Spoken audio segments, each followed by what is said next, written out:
it, a new route.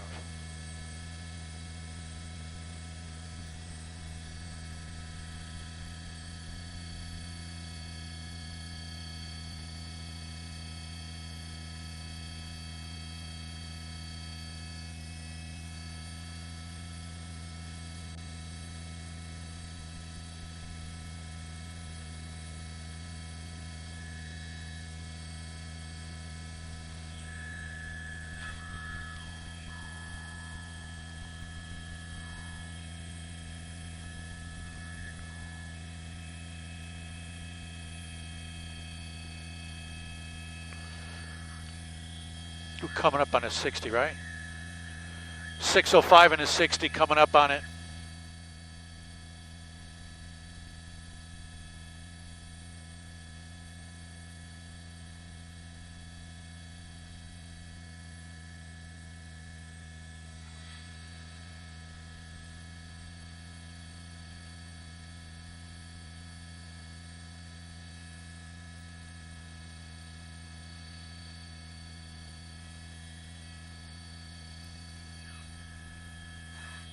.605 and a 60.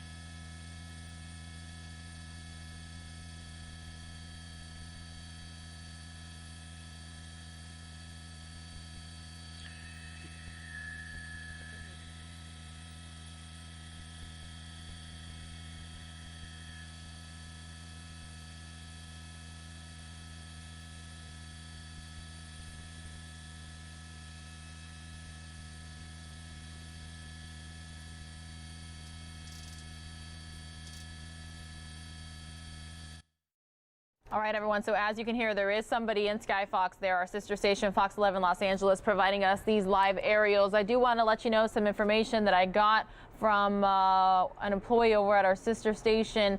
So far, we're hearing that the plates to this car have come back as stolen. So this drives to an area that they're familiar with.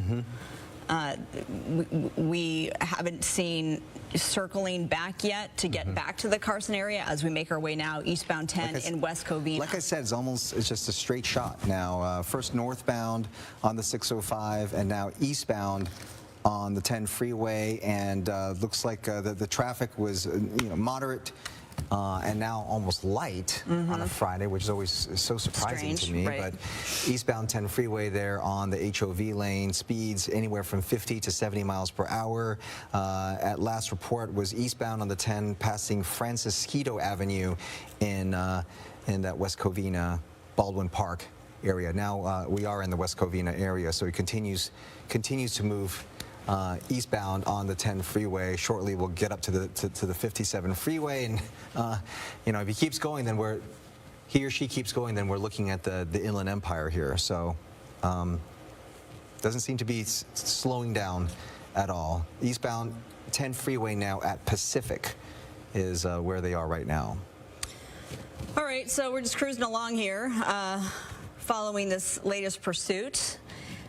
Sky Fox overhead, and of course they have their airship up as well, CHP does, to be able to track the suspect. And usually they're alerting other as they get into other jurisdictions, other departments will help out in these pursuits.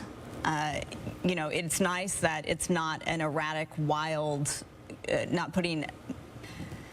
At least not yet. It's not erratic and wild.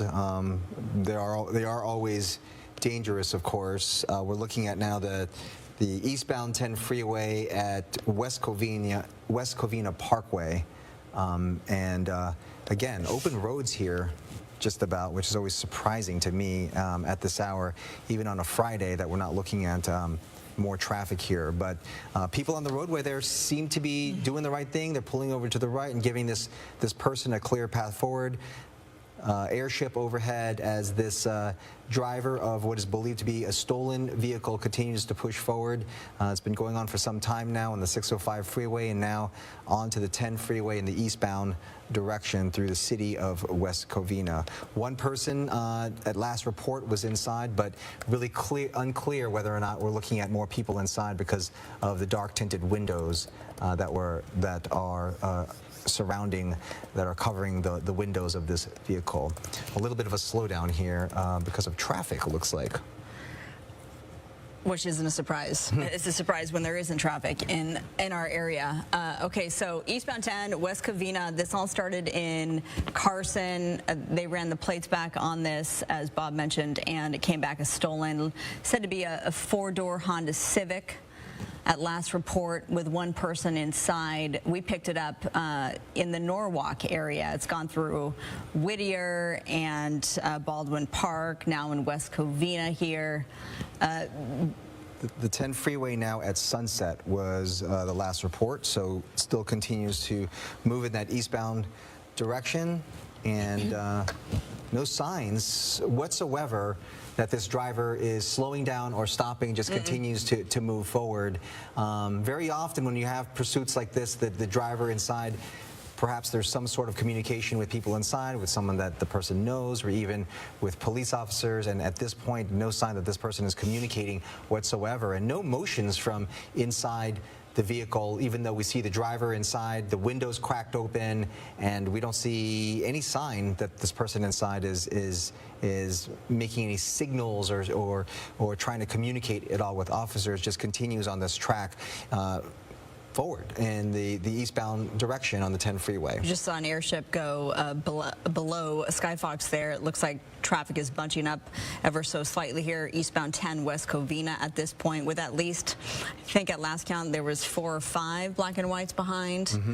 The CHP, the lead agency on this, and yes, speeds are slowing down as traffic slows here. Traffic light to moderate, and we're looking at eastbound 10 freeway now, passing North Azusa Avenues. The speeds, because of the traffic, 40 to 50 miles per hour. We've seen this pursuit go as fast as 70 miles per hour, but you know, keeping within the 50 to 70 mile per hour range, and for the most part, and there you see, it looked like possibly could be a police helicopter, but 40, 50, 60, 70 miles per hour around that range, and for the most part, we've seen this driver really stick to the HOV lane on the left-hand side of the freeway. So as it approaches, and other cars are just moving forward, moving to the right, and making a path for this driver to be able to continue forward and continue to try to evade police for quite some time. Now, the quandary becomes how do law enforcement stop this? It's a pit maneuver. That's not an option on a freeway. Spike strips have been used before, but other than that, it's typically that they just follow until the driver decides to give up, foot bail. We've seen that before come to when it seems like the pursuit's never going to end, then suddenly just stop and just give up. They just get tired. Then there's always the question of gas. You know, if in fact this car was stolen, maybe it was on a quarter of a tank and it's only going to go thus far.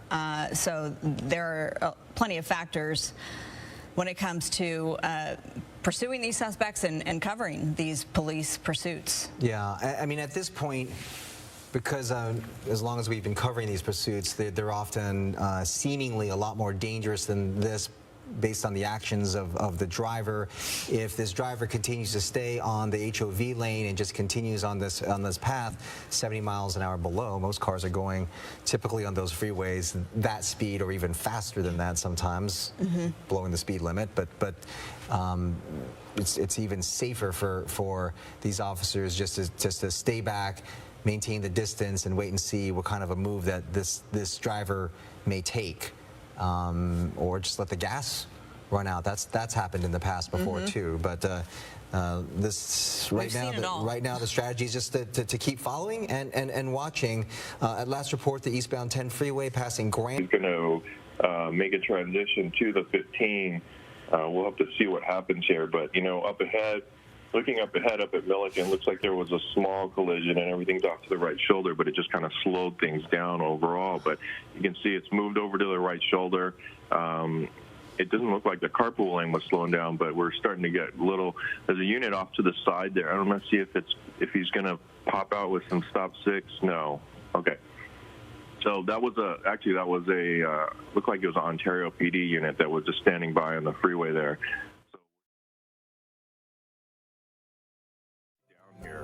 Down to about we'll see if it doesn't look like they're going to get aggressive to try to pit the vehicle at this point, because they're just still kind of following behind it at a safe distance, and despite the fact that speeds have dropped down. So we'll have to see if all the heavy traffic is just going to bring this to a stop as well. Okay, on the 10 freeway now at Archibald, approaching North Archibald Avenue. So again, we're going to see if this driver does decide to take the 15 freeway, or if this driver continues past the 15, stays on the 10 freeway, then we're looking at going back into the city of Fontana, or that area where we believe this pursuit has started. It does look like this driver, who had stayed on the fast lane throughout for a very long period of time, has now moved over to the right-hand lane and has slowed down quite a bit now, and now picking up speed here just a bit, but those officers following closely behind as he continues to move forward. And Kevin, we see that a lot in these pursuits, when the suspect in fact makes his or her way back to the neighborhood that they're familiar with. Yeah, they're going back to a place that they are, like you said, they are familiar with, that sometimes they may have family there. They might go and they'll just surrender back at home. So this has been a long drive coming all the way through, coming from the North Long Beach area up the 605 and then down, and then coming east on the 10 here. That's a long drive there, but he may just be trying to get back back to a home or so. Okay, you can see he's kind of staying in the far right lanes there, and traffic is still running by smoothly on the left. So it looks like he's looking for that transition to the 15, I'm betting here, because he's moving over to the side. Now they're going to... Kevin, I'm going to interrupt you politely here, because you have just a slight delay. So he is now on the far right lane, looking to scoot by the traffic that's jamming up here, and did so successfully, and then now merging into the next lane over. So CHP is certainly, weaving in and out with him. He's still got a little bit of ways to go before the 15 freeway, so we're going to have to see where that split goes, because that number 1 lane was still open for him to go. So he's still staying in those right lanes. It looks like he's now approaching the eastbound 10 freeway at Haven Avenue. So this is why we're seeing a lot of heavy traffic here, because of the 15 freeway, and slowly approaching the 15 freeway here, and that's why it gets all bound up in that area near the 10 freeway and the 15. And so appears to be in an effort to weave around this traffic, he's going on to the right-hand shoulder here to try to get around some of all the traffics here, all the traffic, the vehicles, the trucks that are trying to make the change or go through the interchange. All right. There's just a lot. You can see there's just a lot of traffic. Like I said, there was an accident farther up ahead that kind of slowed things down. So we're trying to wait to clear that up there, but he's still hanging on to that. It looks like the right side. He is making the transition onto the 15 freeway. Can you tell, Kevin, is that the transition to the 15? He should be. No, I think that's going to be. No, that's going to be getting off of the freeway. Here we go. Okay, so getting off. He's getting off of the freeway over by the Ontario airport. Okay, so this is the first that we've seen since we've been covering this for the last 30+ minutes or so. So now, is that the driver right there in the front there? Yeah. So it continues onto the. It's now onto surface streets. That's off at Haven. So we got off at Haven here. We're getting off at Haven. Okay, we got off at Haven. And so making southbound that's gonna take you right across the approach end of Ontario Airport here. So. Okay, now in the city of Ontario, as you said, Haven Avenue, which is really close to the. Northbound on Haven. So northbound on Haven, he went northbound on Haven, so that's gonna cross over the. Cross back over the 10 freeway now on the northbound side of the 10 freeway on Haven. At an intersection here, right? At an intersection here, and stops in the middle, and the officers stop as well. And now, obviously, he's trying to figure out what's next, as he now is able to get through this intersection. So we're going to be in the city of, we're going to be into Rancho Cucamonga here as we go northbound on Haven. Okay. Right. Northbound on Haven now, so we've been watching this pursuit for quite some time over the past hour or so, and it was largely on freeways here in Southern California, from the 605 freeway, the northbound lanes spilled onto the 10 freeway, the eastbound lanes, and now just recently just got off there at Haven Avenue in the city of Ontario, went northbound on Haven Avenue onto still on Haven Avenue, and now in the city of Rancho Cucamonga. Here we see again this this driver has not been that erratic, and even stopping now at the intersection for the stoplights here, and there you see all of the police units still following very closely behind. So, Kevin, let's talk about just the change in approach now that the suspect is off the freeway on surface streets.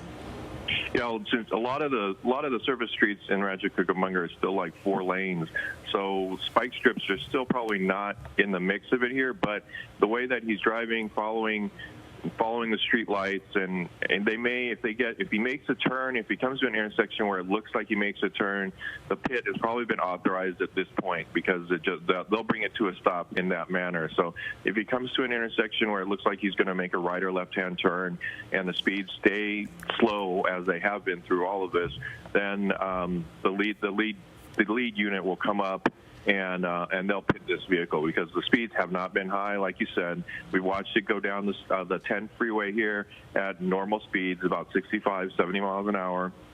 Got off the freeway, hasn't been running any red lights here, holding for the red lights actually. And so as we make our way northbound, if he does find a point in which he makes a right or left-hand turn, they've probably been authorized to make the pit as long as it stays at 35 miles an hour or less. But it has been so far. You know, as the light changed, he went, but he didn't floor it. He didn't drop it. We're still going about 40 miles an hour. No, and so he's now at the next red light here. He's stopped. He's doing, you know, as you're supposed to do. So what's the mentality here for officers? Why not box them in any way that they can? Well, there's still a certain amount of uncertainty about the driver Here, this is about as dangerous as you see this driver behaving, right. Crossing double lines, now going past a bike lane and then trying to weave around traffic to get away, and running that red light to make a right turn onto a street here in Rancho Cucamonga. So no longer northbound Haven at this point. We'll have to get a clear location for you here. In the city of Rancho Cucamonga, the officers are right behind him. Another helicopter in our shot there. You know, and again, it is nice to see that the road surface streets aren't jammed up much either. A lot like what we saw on the freeways, which is, you know, rare. But this is here's yeah. Obviously, as we said, no pursuit is safe, and Sure. that was definitely a really dangerous maneuver there, going right through the intersection and almost getting into an accident there with another vehicle going the opposite direction. So that was really the first close call that we've seen. So that's the first time that we've seen anything out of normal driving. I mean, most of the other stoplights he stopped for. And then, you know, now, you know, and then, so that was the first kind of aggressive kind of move. But you can see we're getting into smaller streets here, kind of mixed industrial and residential. The farther we go north, we're going to get more into residential areas. So, making a turn here into some sort of a driveway, Kevin, and it looks like a parking lot of a business, perhaps. Well, this is where they could get boxed in. So went on Arrow Street, and then now on Red Oak was the last. So going into some kind of a parking structure, what looks like to be some sort of an office complex there, and some of the trees now obscuring our view. But let's see if we can get a better look. Looks like the driver, some of the trees here obscuring our view, but the officers are out, so it looks like the driver did get out. They have their guns drawn. And now approaching the suspect. You see people there on the roof already. So you can think then that the suspect was in touch with somebody at this building, perhaps, and said, "I'm coming." K-9 out there now. No doubt they're telling the suspect, giving commands to the suspect to put his or her hands up. It did look like he So the driver did come out with his hands up as he was walking into the entryway there. So Interesting. Right. So, Kevin, it seems that he may have been in touch with somebody inside this building, why people were already so quick to be on the roof. As we're getting a look at the suspect now, looks like he's on his knees. We're just construction workers on the roof there, so they just happen to be up there. But you can see that this area is, it looks like it's going to be a medical building. So, he may have known someone. Oh, the K-9 is let out and has got the suspect for the takedown here. Because clearly he wasn't obeying what officers... He just dropped something as the K-9 took him down. There's looks like something his that's shoe on the came ground. off. Oh, yeah, that's a shoe. Okay. And it looks like the suspect is now in custody. Aspen Family Medicine and Geriatrics in Rancho Cucamonga, where this pursuit it looked like comes the to an door end. was locked. It looked like the door was locked, and he was still trying to get in. So that's why, they deployed the dog because he was still trying to make an effort to get into the building. They, like you said, they may have known that he was going there. The door was definitely locked. That he was trying to get in. He was trying to talk to somebody inside to let him in. So that's why at that point, they needed to deploy the dog to get him to comply and get him into custody before he made entry into the building. Okay, Aspen Family and Geriatrics, we're looking at 10,787 Laurel Street in Rancho Cucamonga.